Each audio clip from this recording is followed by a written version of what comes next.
Всем привет! Сезон тыквы уже начался, поэтому предлагаю приготовить из нее что-то вкусное, полезное и тыквенное. Так что давайте начинать, но сначала напоминаю подписаться на мой канал, если ви этого до сих пор не сделали. А також нагадую, що в мене є другий канал, де усі мої відео виходять українською. Отже, якщо ви з України, обов'язково приєднуйтесь. А ще підпишіться на мій інстаграм, бо там ще більш цікавого та корисного контенту. Ну что, давайте теперь вернемся к нашему маленькому оранжевому другу. Не такой уж он и маленький, кстати. Сразу предупреждаю вас о том, что такой сорт для приготовления не подходит, как выяснилось. Это кормовая тыква, и она подходит больше для декора. И согласитесь, видео выглядит очень эффектно, но для приготовления берите лучше тыкву сорта Хоккайдо, либо же баттернат. Итак, для первого рецепта я взяла уже чищенную мякоть тыквы 150 грамм и натираю на мелкой терке.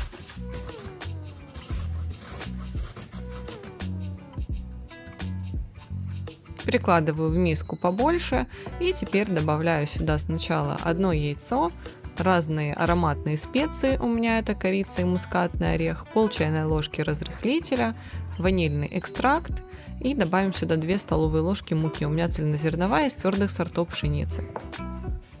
Хорошенько перемешиваем, и вот такой вот густоты у нас должна получиться масса.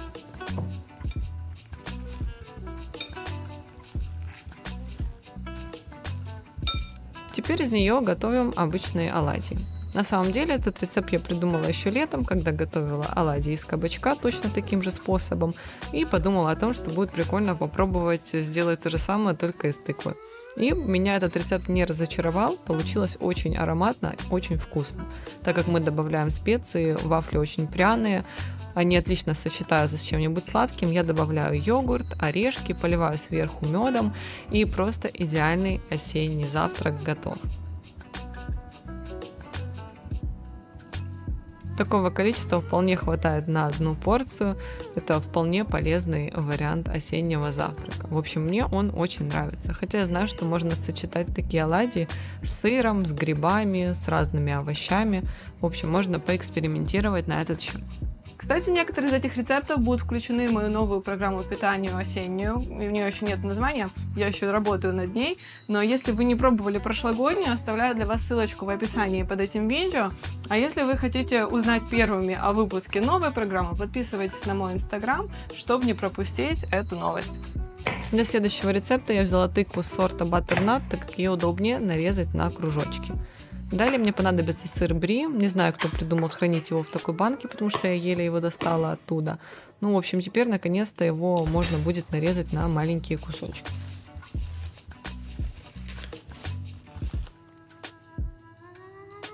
Можно также использовать для этого рецепта немножко сыра с плесенью, но я бы дополнила его еще к сыру бри.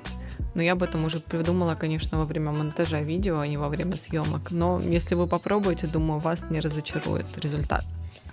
Тыкву очищаем от кожуры. Удобно это делать с помощью овощечистки. Берем терпротивень, застилаем пергаментом и сверху выкладываем тыкву и немножко сыру сверху. На одну порцию у меня получилось 1 кругляшок тыквы весом 200 грамм, сыра 30 грамм и где-то 5 грамм орешков.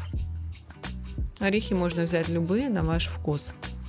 Также посыпаем сверху специями. У меня это прованские травы, лучше всего подходит розмарин. Если у вас свежий, то вообще идеальный вариант. Ставим в разогретую до 180 градусов духовку минут на 20. Этого будет достаточно, чтобы тыква запеклась и сыр растаял. Подаем как-нибудь красиво, потому что блюдо у нас очень изысканное.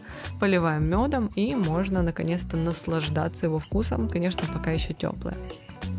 Если вы культурный человек, то лучше, конечно, есть вилкой и ножом, но если вы как я, то можно просто есть руками. Так на самом деле даже вкуснее выходит.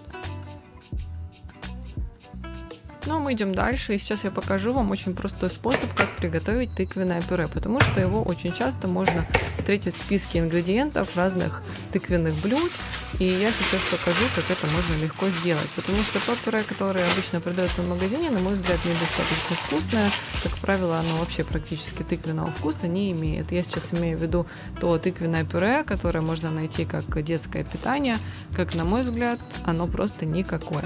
Поэтому просто нарезаем тыкву дольками и отправляем ее в духовку, разогретую до 180 градусов, сначала минут на 15-20, далее достаем из духовки, накрываем фольгой и возвращаем еще минут на 10 в духовку.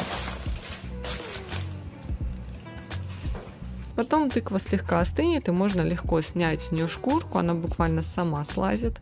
И мякоть отправляем в чашу блендера, либо же можно отправить просто в миску и измельчать погруженным блендером.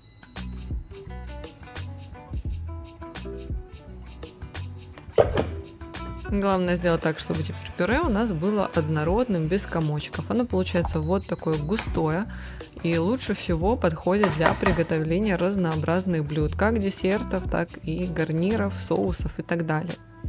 Хранить его можно в холодильнике несколько дней, либо же заморозить и хранить довольно долго, думаю, даже несколько месяцев.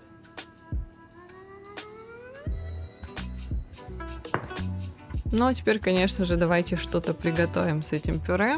Я покажу очень простой вариант, который подойдет для завтрака. Берем форму для выпекания и слегка смазываем ее маслом, иначе может прилипнуть. И далее выкладываем сюда 180 грамм овсянки, добавляем 150 грамм тыквенного пюре, корицу, мускатный орех, ванильный экстракт. Это все, конечно, мы добавляем для запаха и на свой вкус.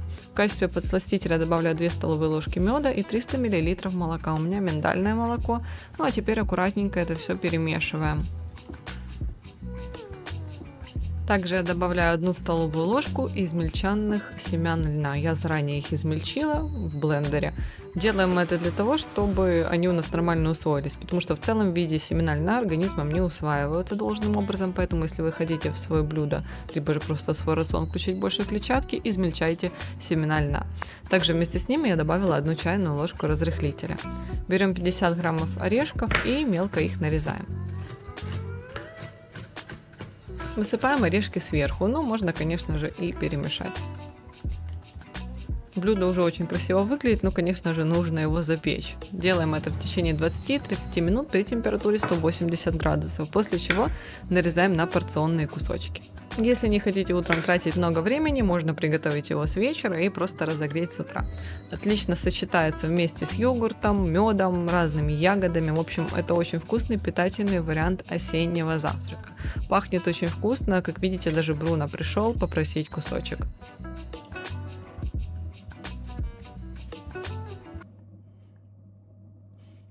Что ж, я надеюсь, вам понравилось это видео. Если это так, буду рада увидеть ваши лайки внизу под этим видео. Также пишите, какой из рецептов понравился вам больше всего.